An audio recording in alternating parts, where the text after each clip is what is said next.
Welcome, everyone, to SI Media with Jimmy Traina. Appreciate you listening, downloading, and hopefully you're a subscriber. If not, hit that subscribe button. We've got a great show this week. WrestleMania is this weekend, so Cody Rhodes, who's in the main event against Roman Reigns, joins the show, and he was phenomenal. I think if you're a WWE fan, even old school, Dusty Rhodes, so many people love Dusty. Son of Dusty, Cody Rhodes, on the show, and it gets into some really great personal stuff, wrestling business, really good chat with him. And then Sal Licata joins me for our weekly Traina Thoughts segment. We both saw the movie Air with Matt Damon and Ben Affleck, so we talk about that. No spoilers, though. And we discuss NFL flex scheduling for Thursday Night Football, onside kick rule, Yankees with streaming situation, Gwyneth Paltrow trial, LeBron James, bunch of topics covered with Sal. So stay tuned for that after Cody Rhodes. Before we get to the full show this week, just a reminder, recent guests on the pod last week, Kyle Brandt was great. Got a ton of great feedback from the listeners on Kyle. They really enjoyed that podcast, so I appreciate everyone who sent a note on that. Richard Jefferson a couple of weeks ago, Paul Heyman, Iron Eagle, all recent guests right here on SI Media with Jimmy Traina. So if you missed any of those, give them a listen. If you're not a subscriber, subscribe and review the pod on Apple. We will read it on an upcoming episode. All right. Cody Rhodes on WrestleMania. He's in the main event against Roman Reigns, followed by Traina Thoughts with Sal Licata and a slew of topics, all right now on SI Media with Jimmy Traina. All right. Joining me now, one of the headliners of WrestleMania this weekend in the main event against Roman Reigns for the double titles. Longtime wrestler and got a lot to discuss with his dad and everything going on with Mania. First time on the SI Media podcast, Cody Rhodes. Cody, how's it going? Amazing. We're here in Hollywood, in Los Angeles for WrestleMania, heading into the main event. If I had a complaint, it would be crazy. I honestly, no complaints, no stress, just full experience, a full career, a lifetime of banking little bits of knowledge, all kind of lead up to this moment. So yeah, it's been a long time coming. Long time coming for sure. I was going to say, when we were setting up the interview, when I was setting up the interview with some PR people at WWE, and I saw the times, I was like, oh, he's doing this. He's in LA already. He's doing this really early. When did you get to LA for Mania week? I came right over from Phoenix. So we were in Phoenix for Monday Night Raw, and then I got on my bus and ended up somehow woke up and I'm at the former Staples Center's now Crypto Arena, just parked there for the week, ready to go. And you're one of the guys with a bus, right? I am. I do. Bus life is the way to go. It was something that when I came back to WWE last year at WrestleMania, Nick Khan helped me procure, because baby had just happened. Liberty was, a year old. Brandy and I wanted to have that family life still. And the original buses in wrestling, the original one was Triple H. And that was the whole point. If we're going to be this traveling billionaire wrestling family, we got to actually stay a family. And that bus has been that for me. So it's well worth it in terms of the expense. So it's funny. I feel like I'm cheating on Roman a little bit, because Roman always comes on this podcast before the big events, and obviously now I got the opponent of Roman. And the last time he was on, we talked about the bus, and I told him we give the fans want to see a little like behind the scenes video on Instagram, whatever, of the bus. We want to see the buses that you guys travel. And he said, maybe when he's winding down, he would do that. But I don't know. Can we get a little video of the bus from you, or I can give a little sneak peek of my bus, but I can also tell you this, and you mentioned Roman. I have seen my bus, of course. I haven't really looked at others. I saw some photos from my driver of what his looks like. And that is a real, I wish I hadn't seen it. His is the Ritz-Carlton in terms of on wheels. It is, obviously he's been the champ for 3 years. I can't blame it for that being the case, but definitely felt a little differently about mine after seeing that. Mine has a lot of charm, though. A lot of charm. So yeah. Well, yes, let's do a compare. I mean, if they have MTV Cribs, they should, WWE.com should have a show where they, do the buses for sure. Oh my gosh, don't give them any ideas, because like just now, look, there's a camera over here. .com, the documentaries team, WWE. If there's something to film, they'll film it and they'll find it. All right, good. Phil, I remember Roman. I have a terrible memory, and the last time he was on was a couple of months ago, and he talked about some of the things on the bus, and it sounded pretty ridiculous. So I believe what you're saying there. When you now you said Triple H was the original bus guy. I thought it was John Cena. Oh so no. Okay, so it's Triple H. Okay, Triple H was the original bus guy, and I actually got to drive John around during I think at the time, during the Legacy run with me and Ted Jr. and Randy. I drove John around for 2 years, got an invaluable experience that I didn't realize I was getting at the time, in terms of watching how he main event shows and how he does with the crowd and all those lessons. And then he became a bus guy. And after that, the locker room leaders, they got to be in the locker room. Once they're on these buses, you lose them a little bit. Somebody else has to step up and fill that role. But that's become a thing. That's like a rite of passage in the industry when the bus happens. I'm curious now, and we'll get to WrestleMania Saturday and Sunday, 2 nights. Cody Rhodes against Roman Reigns, Peacock, WWE Network. But since you mentioned drive, so first of all, you say you drove John Cena around. So you were always driving. He never took the wheel. Give me a little behind the scenes. I'll say there is I always wanted to be the one driving, because here he is. He's already pulling the wagon as far as the show goes. He's the top guy. It felt like what I should be doing. There was one moment where I just had run myself completely ragged, and I actually scarily drifted off slightly behind the wheel. And how he knew that, as I started talking about Xbox Live, and we weren't talking about Xbox Live, and I never played any type of multiplayer games with John Cena, so this wouldn't make sense. He grabbed me by the arm, and that is the one time ever. Yanked over to the side of the road, and dude put in like 4-hour shift. I mean, he used to do this too. So he put in like a 4-hour shift, because you know how it goes in terms of Friday you're one place, Saturday somewhere else. And that's part of what we do. But one time John saved me for sure. Was there on most of the trips, was there anyone else in the car with you, or was just you and him? Most of the time, me and him, and then there was a period of time where it was him and I and Ted DiBiase Jr. And I think there's no problem in saying they like to throw down the banquet beer, not Coors Light, Coors Original, the gold, and that was a benefit of being the drivers. I didn't have to get into it, because I got. I mean this in the best of ways, but I got dusty genetics in a sense that throwing down, 12 Coors Originals is not going to look great the next day. Some guys don't have that metabolism, that's something Dusty gave me I don't love.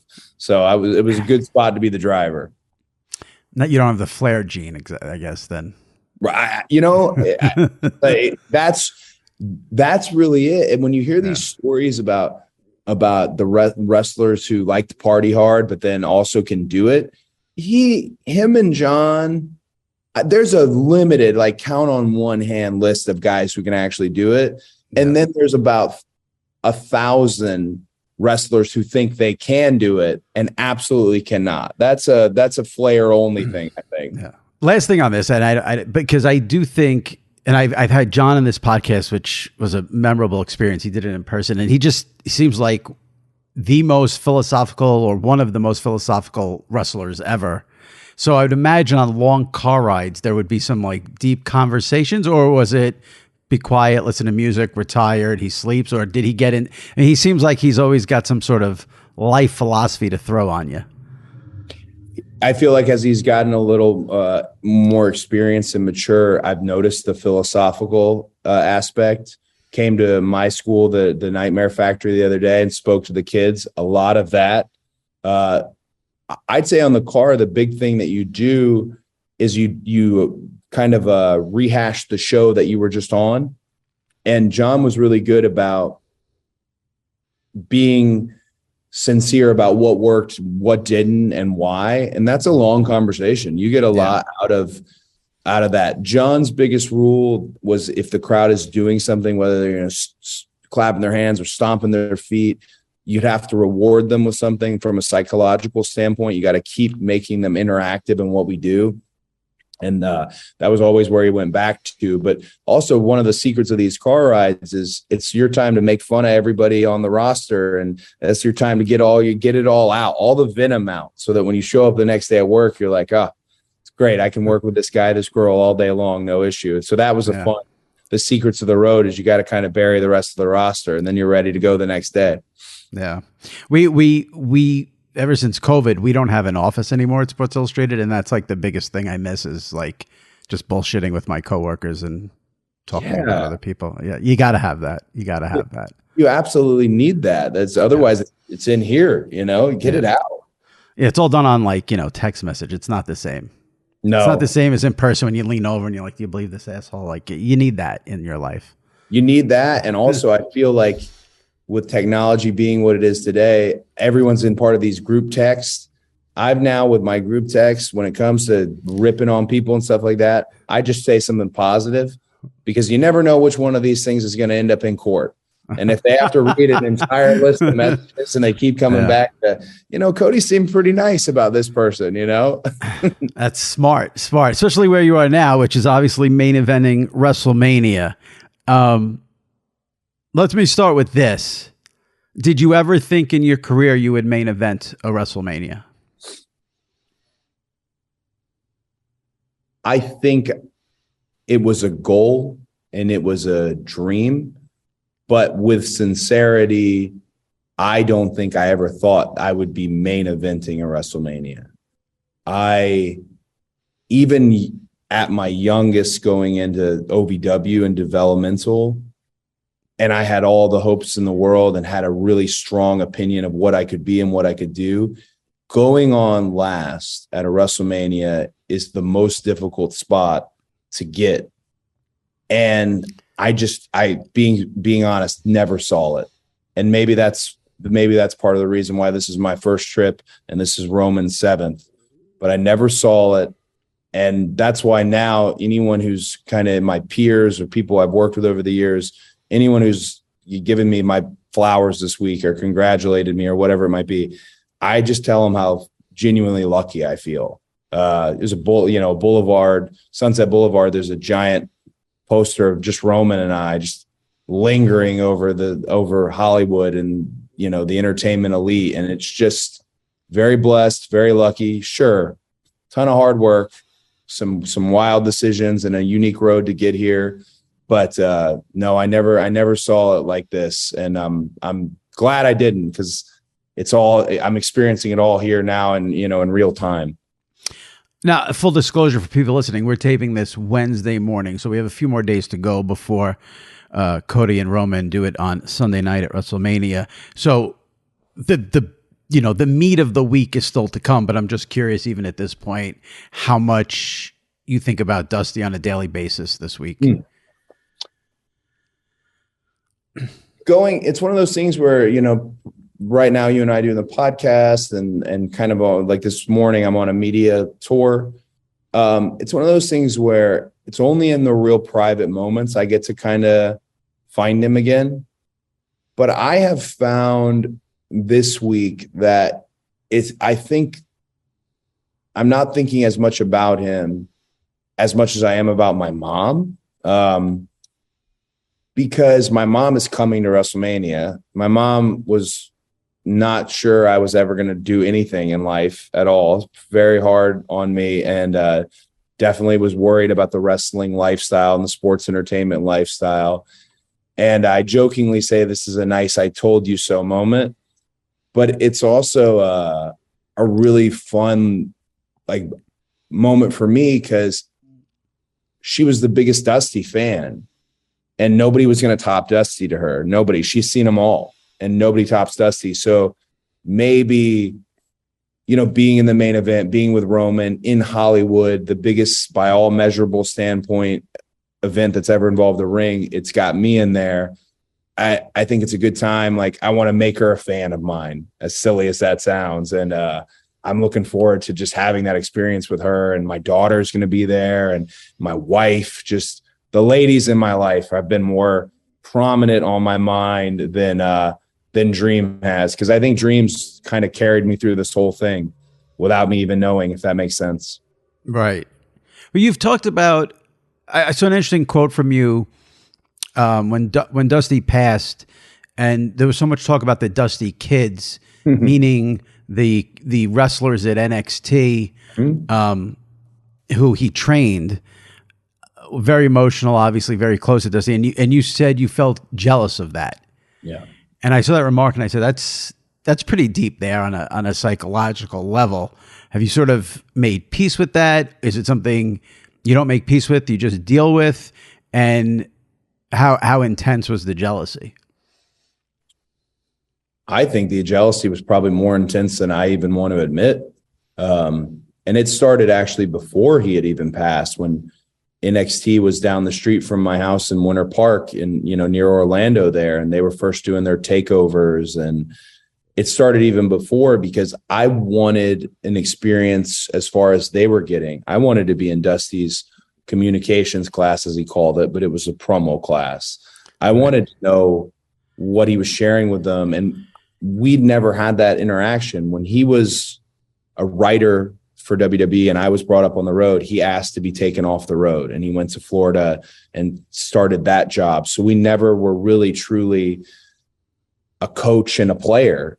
And it was an intense jealousy. It only furthered when I had slipped myself down the card, and you're seeing specifically the ones that were tough to watch are Charlotte, Roman, Mox and Seth, Kevin, Sammy, Sasha, Bailey. Those were very tough to watch. And I definitely lashed out. And I lashed out at Hunter too, as well, because he was the one who'd always be like, here's, these are Dusty's kids. Yeah. Me and my sister Teal hated that. But we also couldn't say we hated it, because they're doing great and they're representing him. They're almost representing him better than I am. Right. And that's why it took time. I even heard someone say, like, I might have been the one to say it backstage, like, at this point it's fair game. I'm adjusted to it. And I think the only reason I'm adjusted to it is because I caught up. That's what it was about. Like, yeah. I want to catch up. These guys are doing great. I don't want to knock them or anything like that. I just want to catch up to their level. And, and they had Dusty Rhodes as a coach. Now the guys at NXT have Shawn Michaels as a coach. I had a different experience, and to be able to catch up to all of them took me a while. Makes for a different feeling about it. Not to get all Dr. Melfi on you, but why do you think you didn't get the coaching from Dusty in your life that you wanted and these other kids got? I think he, having me at 39 years old, stepping out of the business shortly thereafter, being there as far as, Little League baseball coach, football coach, never missed a wrestling dual meet that I was part of. He was such an active father for me and the absolute perfect dad. I think that was what his bandwidth was for. It wasn't to teach me how to do a hip toss, a body slam, or what to do if the crowd goes off the rails in the middle of your interview. It wasn't that. It was to teach me to be an adult and hopefully a functioning adult and able to do that. And that's why I had said it in 2007 as Hall of Fame induction, a real like Hall of Fame father as well. I don't think he was afraid of me failing.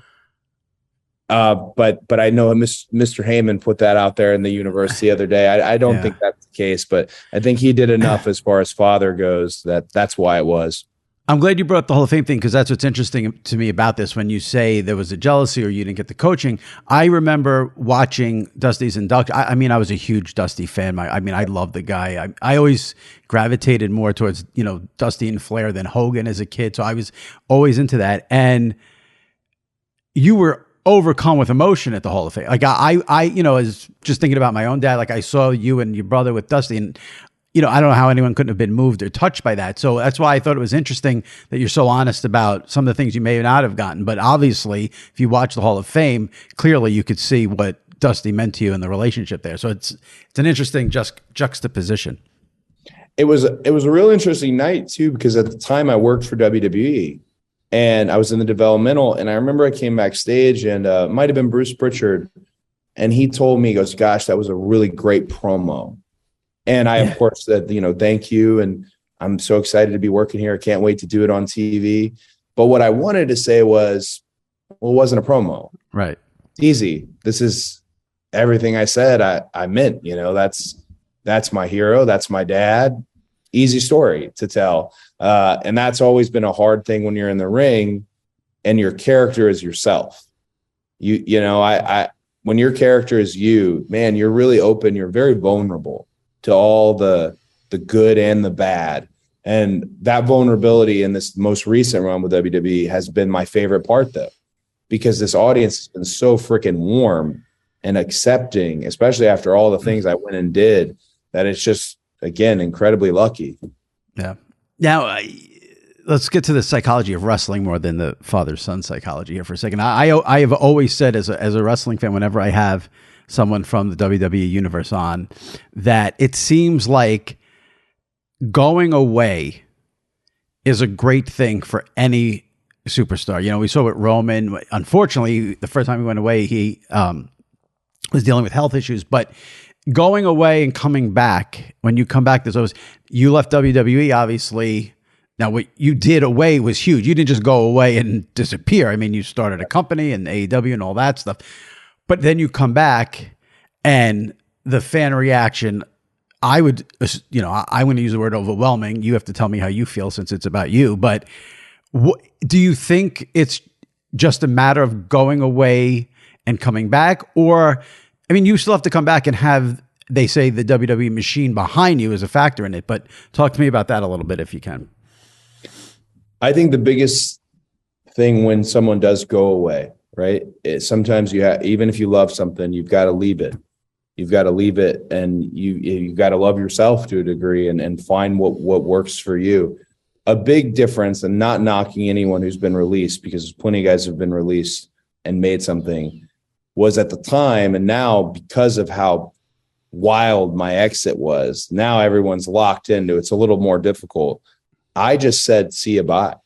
Like, you guys are keep me here forever because of respect for someone else, not respect for me, respect for my dad. And that I can't stand by. I need you to know me and respect me. And the biggest thing when you leave is there's now everyone is watching. And in this case, I made it very clear. Here's a list of who I want to wrestle. Here's the things I want to do that after 10 years in WWE, I never got to do any of this stuff. I want to do all this.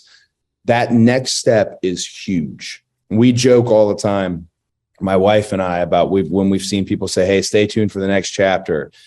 And we always joke like, well, hopefully there is a next chapter, because it's to leave the machine that has this global penetration to get out there and have to, toot your own horn and build your own infrastructure and set your own team up. To do all of that, it takes a village. It takes a lot of skilled people and great partners.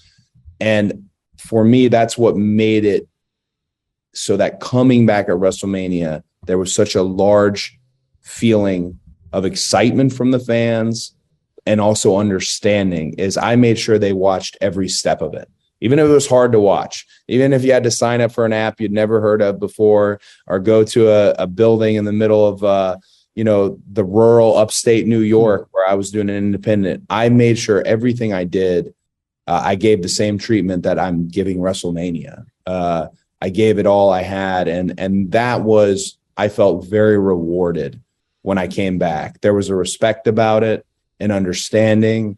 There's a natural respect in the locker room, because what we did while away made it so that all the boys and girls can have a little bit more income, because there's now alternative companies and alternative means. But yeah, I really, I almost feel like it's important, and it's not a conversation I've ever had with Roman. And if we were friendlier, maybe I would have this conversation with him. him looking at me like an asset and not an enemy when I came back is huge. I mentioned this the other day.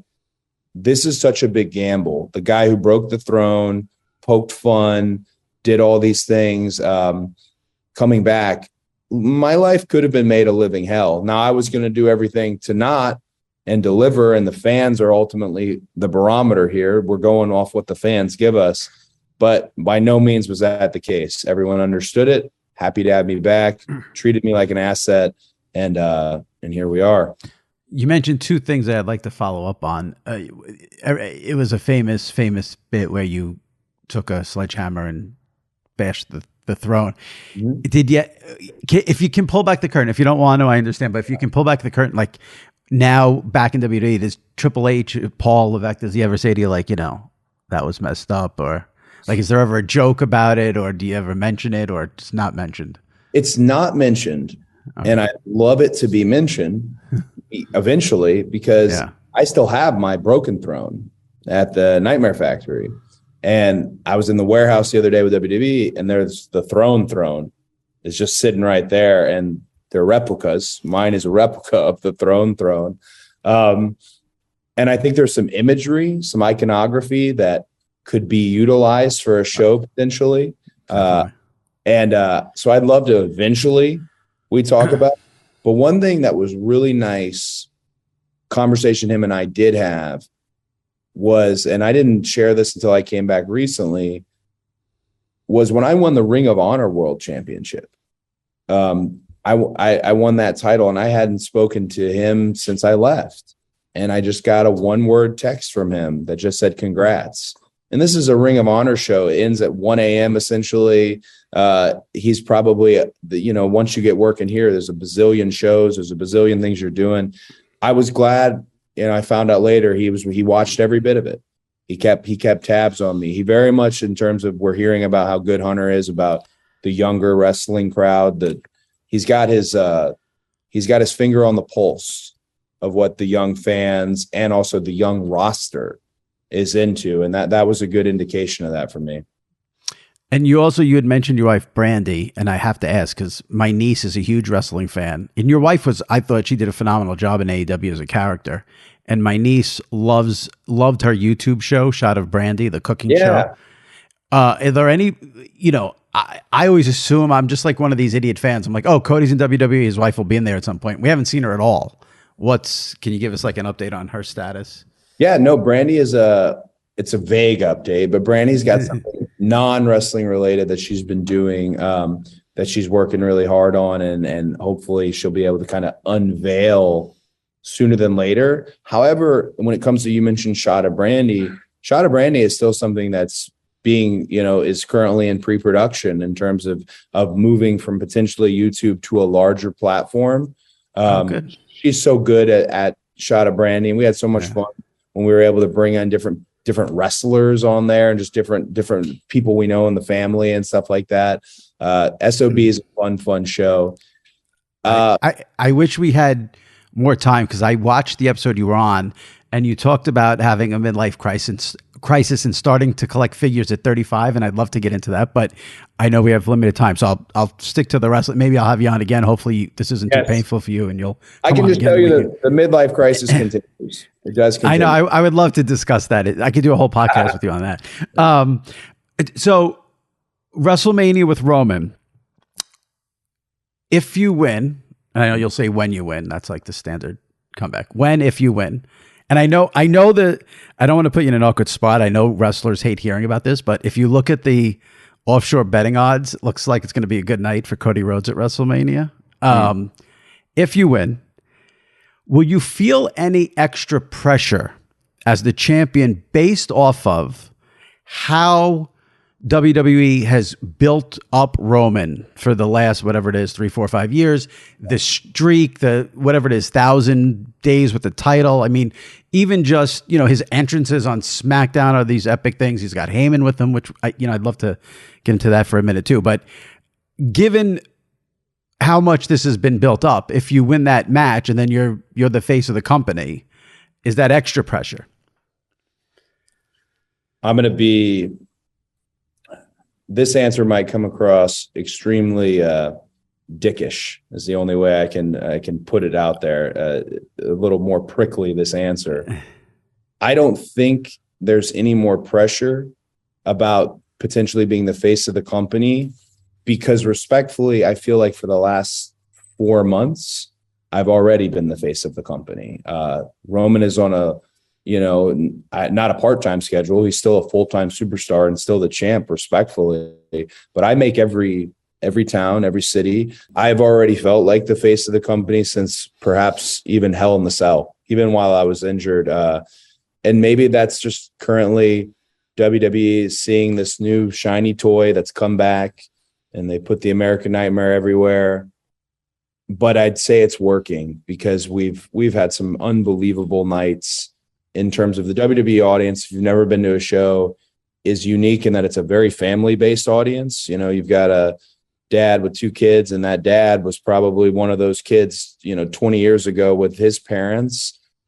And we're just, I don't want to be tacky, but if you look through the first 4 rows, there's a lot of belief in what I'm doing, and it's visible, and all the measurables are there saying that this is working. So no, I would feel the same amount of pressure I already feel now, to answer your question, because you can ask every single market rep who works for WWE. You can ask every member of upper management. Not only do I ask them how we're doing, how we can do better, what we do last time, what we do per head. Not only do I ask all these questions, I let them know how we did that night as well. I try to keep all my receipts in this, because who knows? This run we've been on since Hell in the Cell, perhaps, maybe even as far back as last year's WrestleMania, it could end after Los Angeles. It could. You can't take anything for granted in the world of wrestling and sports entertainment, but I want to make sure it doesn't end. I want to do all I can. I'm not winding down by any means, but again, you don't know how long you have doing this. And no, I don't think I'd feel any more pressure than I already feel now. And to be fair and honest, I already feel an immense amount of pressure. Right, I'm sure. Headlining WrestleMania Sunday against Roman on WWE Network Peacock, 2 nights, Saturday and Sunday for WrestleMania. I had Heyman on 3 weeks ago. I think Heyman was on. I asked him this. I want to ask you. It did seem like the WWE had so much momentum going with the Sami Zayn storyline, and it did appear that the fans, for a little bit of time there, were adamant that they wanted Sami Zayn versus Roman at WrestleMania, and it felt to me. And I said this to Heyman, and he expounded on it. The promo you did with Heyman, where you were both phenomenal, and you both knocked it out of the park, and you talked about Dusty, and the two of you couldn't have done a better job with that promo. That promo, to me, seemed to turn everything. Mm-hmm. Am I wrong on that? I'm of the thought that I really enjoyed everything Sammy was doing greatly. A lot of it I watched while I was still injured.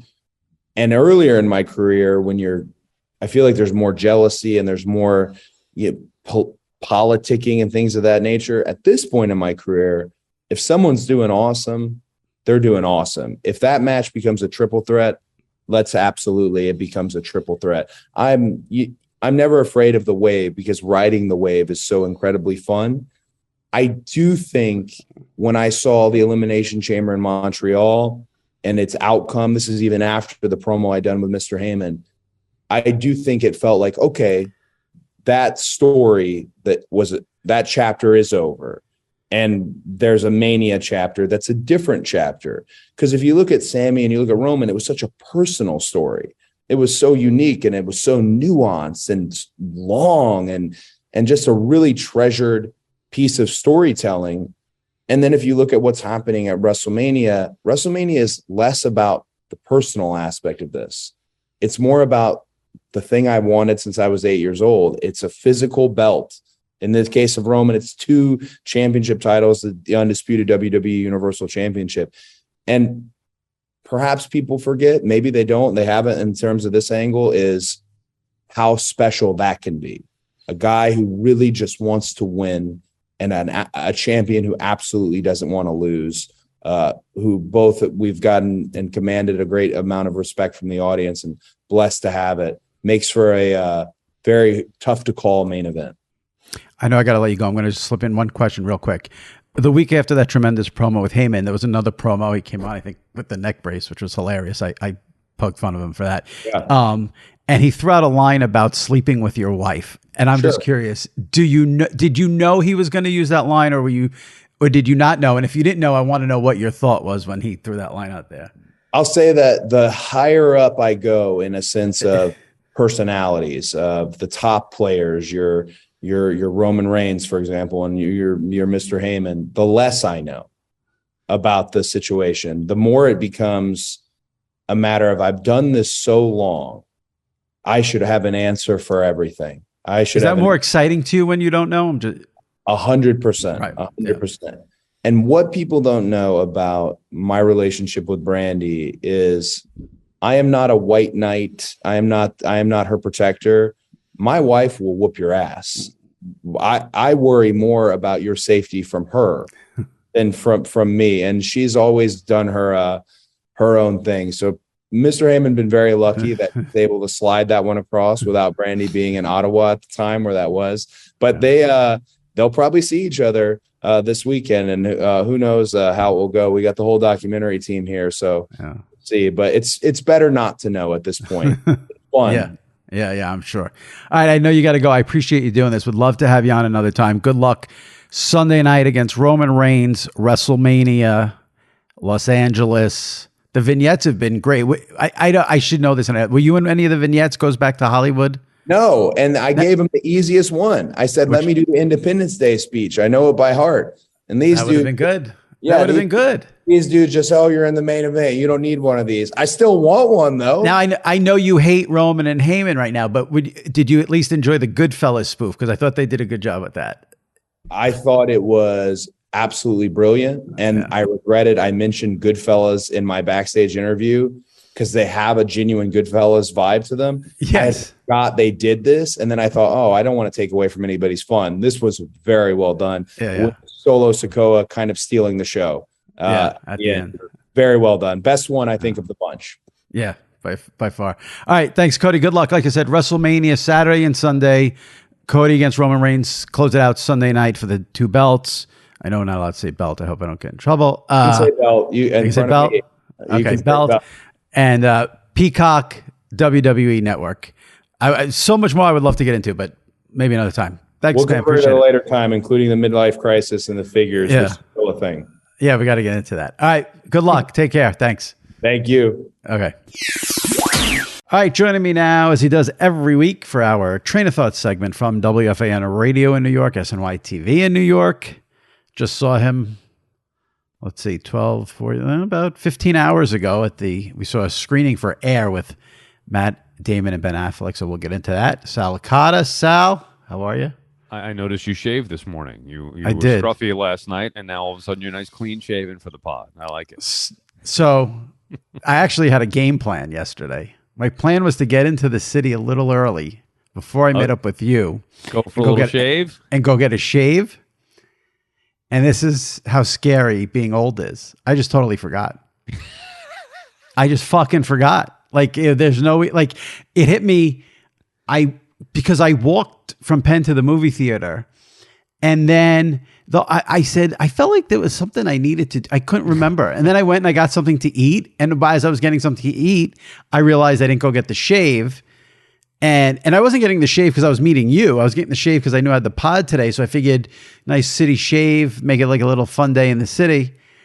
Completely forgot. When I remembered, it was like 6:15, and I'm like, there's no way I can get this in before the movie. I was not happy with it. I know you love a good shave, hot towel. Yeah, I do. So, yeah, I can't believe that you forgot. And also, the underrated part of that story, how the hell did you walk from Penn Station up to the Upper West Side, 68th Street? It's not. 30 blocks is not that far. It's a long walk. I used to live up there. I've never done that walk. Maybe once. But you could do that walk. Cut it out.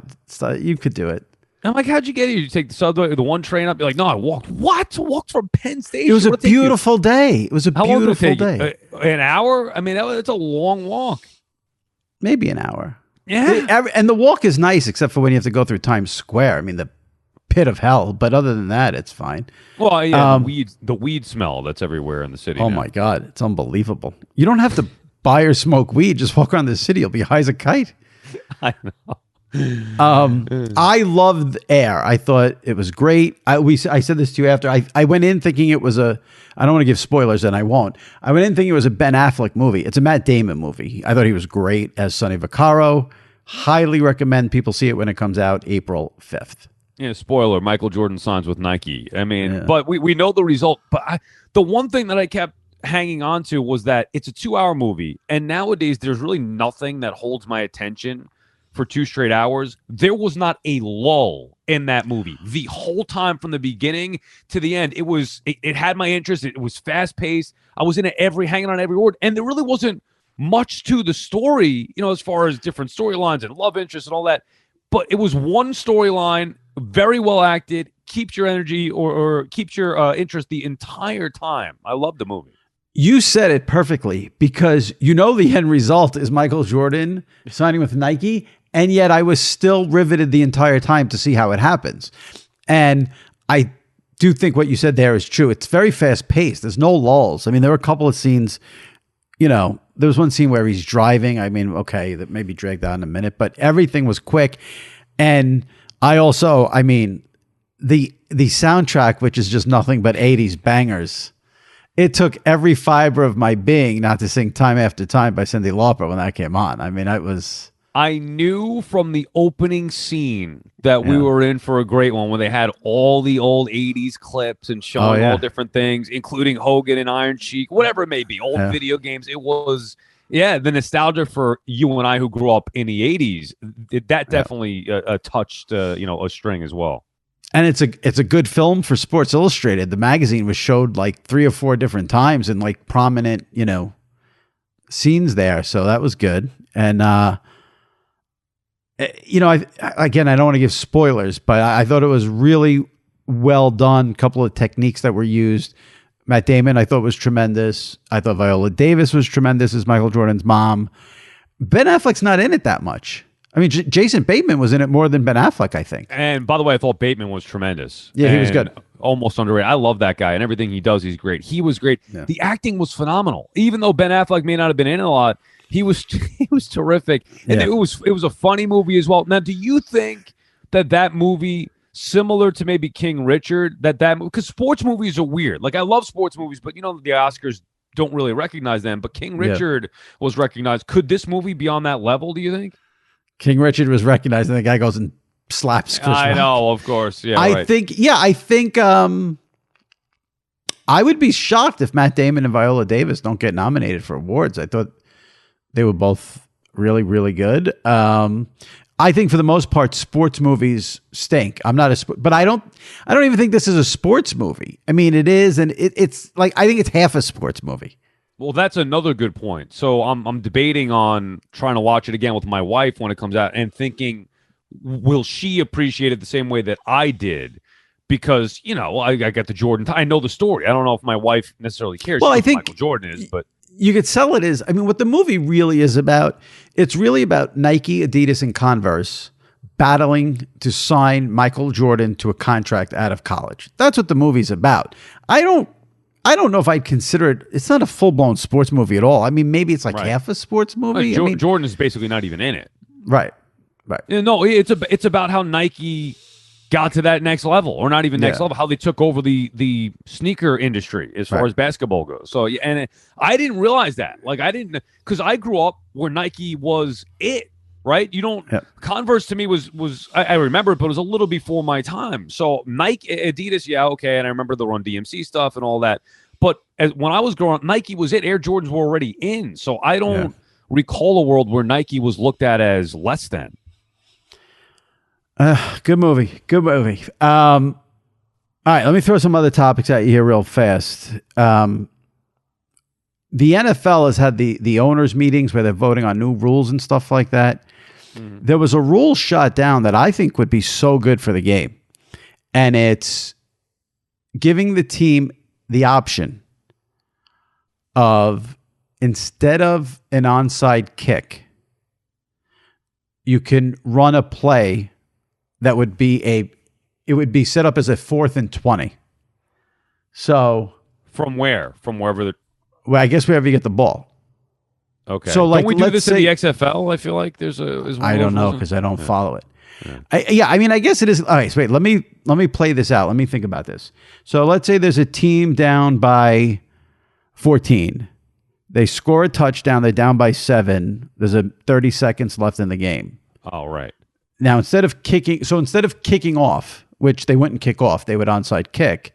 They can choose to run a 4th and 20 play. So I would imagine it's from like the 25. Right. That from their own 25. Right. So run a 4th and 20 play. If they convert, obviously then they keep the it. drive. Right. Right. It basically replaces the onside kick attempt, which has become useless. Well, 4th and 20. It's a nothing play. It's a nothing play. 4th and 20. I know, but 4th and 20. I mean, it's better, I guess, than an onside kick. You're right. The onside. Here's what I don't like about it. It puts the team that is losing late in the game in a more favorable position. Like, I get why they're doing it because they want these games to be more competitive. But come on, I mean, let's just play overtime all the time. Like you're trying to force the issue with making a game that may not be that competitive more competitive. That's a very fair take. It doesn't bother me, but I get what you're saying there. I respect that opinion. I think the biggest negative would be if they implemented that, you're going to see a 4th and 20. And then the refs call a pass interference, and then you're going to have complete anarchy. Right. I don't know if I like that rule. I mean, I get it, more entertaining. I don't think I like it. And you just brought up the best point. You know that's going to be an issue one way or another. And then the team that's up 14 gives up the touchdown. Then they get screwed on a penalty call, give up the 4th and 20. Now, a lot has to happen, but come on, it's not. So your logic too is, sure, nobody really converts onside kicks anymore. It happens like once every 500 kicks. Too bad, tough. You're losing. Deal with it. You put yourself in that position where you needed an onside kick to be able to get back in this game. You shouldn't have it easier. You're losing. There's a reason why you need to. You're in a compromised position. So strict. All right. I get it for entertainment purposes, but I mean. You're playing 4 quarters of a game. All of a sudden, you're gonna, have the team catch up. It's a good point. I would like to mock it, but I really can't. 2 other TV things that came out of it. There was talk about Flex for Thursday night. That got shot down. I mean, listen, they're gonna have Flex for Monday night next year, and I don't even know how that's gonna work. Like, I think that I know it's gonna work. It's gonna work like Sunday night, but I think that's gonna cause a lot of havoc. Doing Flex on a Thursday night, that's a ballsy proposition, but they're not doing it. It got shut down. Now, for you or me, it doesn't really matter because we're not going to these games. But you cannot inconvenience the fans who are going to the games that plan a trip around a Sunday game that get moved to Thursday. Like, that's not right. But here's where I part company with you. And this is what fans don't want to realize, but this is what the reality of the situation is. The reality of the situation is football is a TV business, okay? So if you can get 15 million people to watch a Thursday night football game on Amazon Prime, that's going to take precedent over 75,000 people who go to a game. I think football is they don't really care about the fan in the stadium. Football is all about TV. They're getting paid billions upon billions and I don't know what's after billions, trillions of dollars from all of these networks. The NFL, by the way, you still have the X on your hand from getting into the screening last night. I can't get this friggin' thing off. I know. Well, I haven't showered yet, but I tried washing off last night. It's all about television, the NFL. They put the game on streaming. They got a horrible schedule. They're trying to fix it. I don't think... Now, listen, I think a Flex on Thursday night, I think, would be unfair to the players. The fans who go to games, that's the least of the NFL's concerns, I think. I get what you're saying, but it's still just disrespectful to the fans that are most of them season ticket holders. Well, you're inconveniencing them to the highest of degrees there. It's not right. I know what you're saying. TV takes precedent. It's not right. What league or team is respectful to its fans? Yeah, I know none. We sit here and just take it. We take the abuse because right. Yeah.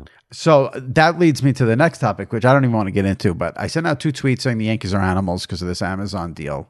And every stupid person on Twitter came out of the woodwork to give me stupid replies because they didn't understand what I'm saying.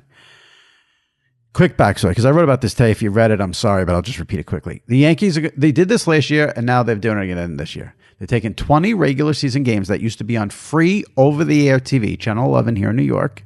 They took them off, these 20 games, and they put them on Amazon Prime. And the only way you can watch the game is on Amazon Prime. They're exclusive. They're not airing anywhere else. No other team in Major League Baseball has done this. This is only the Yankees. 20 games on Amazon Prime for the season. And people out there on Twitter who are so stupid started telling me, why don't I just pay for Prime? I've had Prime for like 15 years, asshole. I've had people telling me every single person in America has Prime. That's just not true. Get out of your bubble. Then I have people telling me, like, go be a Mets fan. Like, what does that have to do with anything? People are saying, here's the deal if you're a Yankee fan. And a Met fan would have the same thing minus Amazon Prime. You're the biggest baseball fan I know. You text me sometimes saying, what channel the Yankees on? I have my family, they have no idea what channel any of the games are on. If you're a Yankee fan, these are the things you have to watch. That was the best. Then I had someone say, 20 games on Prime, if you already pay for Prime, is great. Just cancel the Yes Network and just watch the 20 games. You want me to be a Yankee fan? They said you could just watch one game a week. What baseball fan watches one game a week? Where are these people? Anyway, you have to have the Yes Network, ESPN, Fox, FS1, TBS, Apple TV, Peacock, and Amazon. 8 fucking networks to watch these Yankee games. And people are going to tell me they're trying to grow the game. No, the Yankees want then I had someone say, you want the Yankees to have a big payroll, but you don't want them to have revenue sources.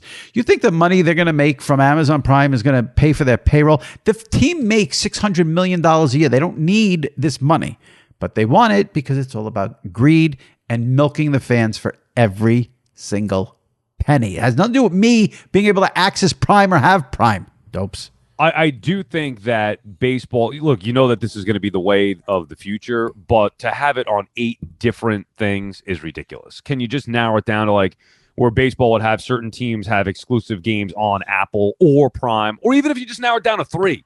And you and I could choose not to. I have Apple Plus. I don't give a crap. I'm not searching it out to come home. If the game's not on the TV right in front of me, I'm sorry, I'm not doing it unless it's a big game. Or the Prime thing, it's a pain in the neck to go to the different receiver. We talked about it. To go to the different setting on the TV, pull the thing up. Unless you go all streaming, which I am not doing because I've never been a cord cutter, and I'm proud to say that I stayed the course because now people are starting to go backwards. Suckers that cut the cord and then think that the streaming is the way to do it, and you're not. You're getting screwed either way. But if you could just narrow it down as opposed to needing to have 8 different services to watch one team all year long, it's ridiculous. I mean, I didn't watch one game on Apple Plus last year. Not one. I think there was one. Was there a Judge game with the home run? That I might have watched. That might have been the only one. Oh, right. That's right. I just wish people understood this is not about, it has nothing to do with Amazon Prime or me accessing games. It has to do with the fact that the Yankees took 20 games that were free. And here's the deal. If the Yankees would have taken the 20 games off free TV and put them on Yes, I'd have no problem with that because I'm already paying for Yes. And even though I'm already paying for Prime, it's not about me. It's about the average person out there. Not everyone has Prime. This stuff that every single person, it's just not true. And it's a pain in the neck for older fans to navigate through. It's annoying for me, and I know how to do it, and I don't want to be bothered doing it. Why make it more difficult? The bottom line is they're making it more difficult for us to watch games. And you're right. You want to grow the sport. You should be making it easier for us to watch games. I love the theory that the 25-year-old person who has never had cable in their life and only streams is going to become a Yankee fan because they're on Amazon Prime 20 times. I mean, give me a break. If they're not a Yankee fan now, they're not going to be a Yankee fan because the game's on Prime. And those games will be broadcast by the Yankees broadcasters, though, right? So it's just basically picking up. Okay, so that's no big deal. Yeah. All right, a couple other things. Did you see the LeBron James quote about him going to a foot doctor? No. So I think whether you like this quote or not is where you stand on LeBron. I happen to love LeBron, so I thought this quote was phenomenal. But I'll give you. I like that you didn't know this. So LeBron has a foot injury. He's talking about it, and he says that he went to a doctor who's the LeBron James of feet. LeBron saying, I went to the LeBron James of doctors. Too arrogant, or you now like that you say it? I did read. I must have seen that somewhere because it does sound familiar. My initial thought was, I thought it was a little arrogant. I love it. I'm not opposed. He's to allowed to be arrogant. He's LeBron James. I like LeBron as a player, especially when he came back to Cleveland and won there. I just I don't know. I'm of the bet. I'd rather, like, we all know he's the king. We all know he's great. To reference saying, "Oh, I went to the LeBron of doctors," it's a little self-centered. I love it, and I think people need to get a sense of humor. Have some fun. We're allowed to have fun. Fair enough. He's allowed to have fun. I don't know. Listen, Aaron Rodgers is going to end up on the Jets, but this whole thing just seems like it's weird, and it's just going to not be good. I mean, I'm looking forward to it. I think the Jets but the fact that it hasn't happened yet, and I know that's between the Jets and the Packers, it's but stupid. the Packers are coming out trash and raw. It just seems like it's not smooth. It just seems like there's a dark aura about it.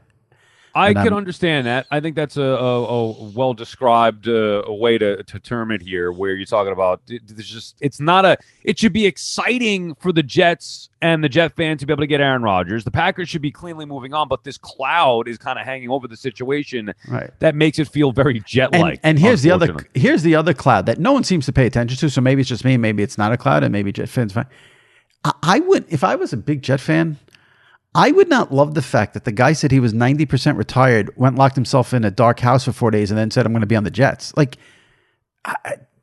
the whole thing seems like it's off, and it's going to be fascinating to see how it plays out. And we've never, I mean, I don't remember ever seeing something like this where you kind of knew what was going to happen, and now we're just waiting for it to happen for months. And now the Packers came out and trashed them, which was interesting. Yeah, it's just get it over with, and let's move on here. Can I tell you what the greatest thing going on right now is? What's that? In the world of pop culture? What's that?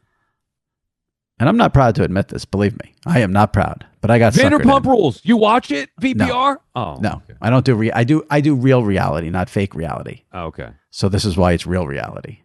The Gwyneth Paltrow trial. Can't get enough of it. I'm not even familiar with this. What does she do? Something? She takes like some kind of shot. So she was skiing. Oh. And some guy claims she skied into him, caused him to have brain damage and concussions and all these injuries. Tried to sue her for $3 million. Judge said he can't sue for $3 million. He can only sue for $300,000. She's countersuing for $1, saying he ran into her. Okay. But the trial, I mean, the lawyers are a complete joke. Like, they're asking her these ridiculous questions if she's friends with Taylor Swift, and they're talking about her ski outfits. And this guy's claiming that so after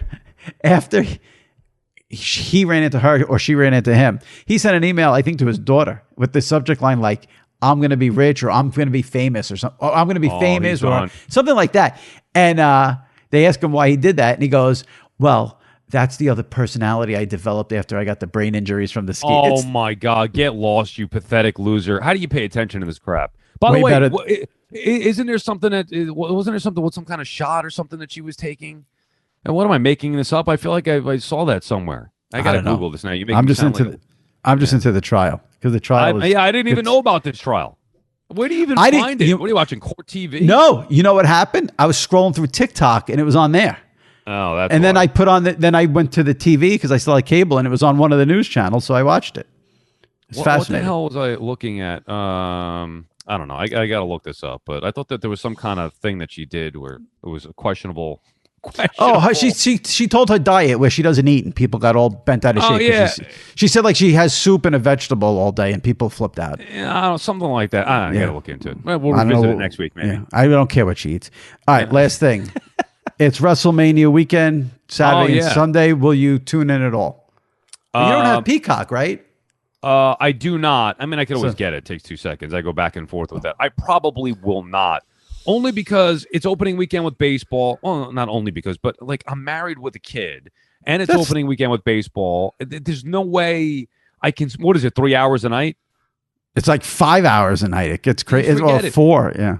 If it were Sunday night, one shot, one show, 3-4 hours, then maybe my wife's asleep. Maybe I could throw it on. Like, who's the big? I know you get Cody Rhodes. Cody Rhodes versus Roman Reigns. John Cena's wrestling a match. Yeah. Cena against who? Austin Theory. Oh, God. All right. Last thing here before I let you go. You said it. Opening day is this week. Baseball is starting. Give me Sal Licata's official prediction for the New York Mets.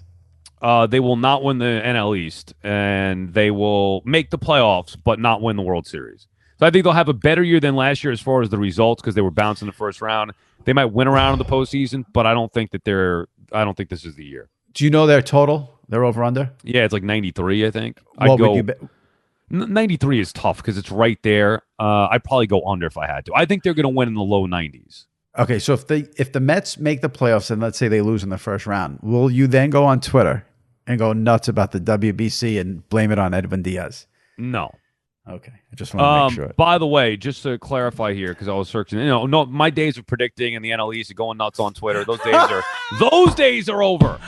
My predictions are over. Matter of fact, that's why asked me to do it. I was getting emails. Hey, can you send predictions? I go, I think I'm going to sit this one out this year. You guys mind? Well, you said the Mets aren't going to win the NL East, so there you go. I think the Phillies are actually going to win the NL East, but it's hard to see. That's why I don't like predictions because I want to be right, but I don't want the Phillies to win the NL East. I want to root for the Mets. But if my gut and heart is telling me I don't feel like the Mets are going to win, what am I supposed to tell you? Real quick, in a podcast that she was on, Paltrow admitted the weirdest wellness activity she's tried involving inserting medical-grade ozone into her rectum. She said it's pretty weird, but it's been very helpful. So I don't even know what that is. What's ozone? I have no idea. I just saw the headline probably somewhere. I was like, okay. And then people were making a big deal about it. But I'm not crazy. That is where I was getting that from. So you could look into that. Another time, I'll get into my theory about how if you have a certain amount of money, you lose your mind and you have nothing better to do. So you do it. But I can't get into that right now. But I do think there's, like, you see, Aaron Rodgers is a perfect example. Like, I think you hit a certain threshold and then you have nothing. There's nothing for you to spend money on that you don't have. So then you do all this wacky shit. Yeah. Right. Exactly. You're bored. So you try shooting ozone. And you're not in the real world. Like Gwyneth Paltrow, Aaron Rodgers, like, they're not in the real world. They're not going to like Target and buying toilet paper. Like, they don't know, they're not worried about, the phone bill's due today, I got to pay. Like, so what are they going to do? They're going to stick ozone up their ass and go lock themselves in the dark for 4 days. All right. Sal, we'll see you next week. Enjoy the opening weekend of Major League Baseball and take it easy. All right, you too. Go see Air, April 5th. Go see Air. All right. All right, my thanks to Cody Rhodes and Sal Licata. Thoroughly enjoyed both segments with those guys, so hopefully you guys did too. And if you're not a subscriber, subscribe to SI Media with Jimmy Traina. Get the pod delivered whenever it's dropping every Thursday morning. And leave a review on Apple as well. We'll read it on an upcoming episode. If you missed recent episodes, check them out.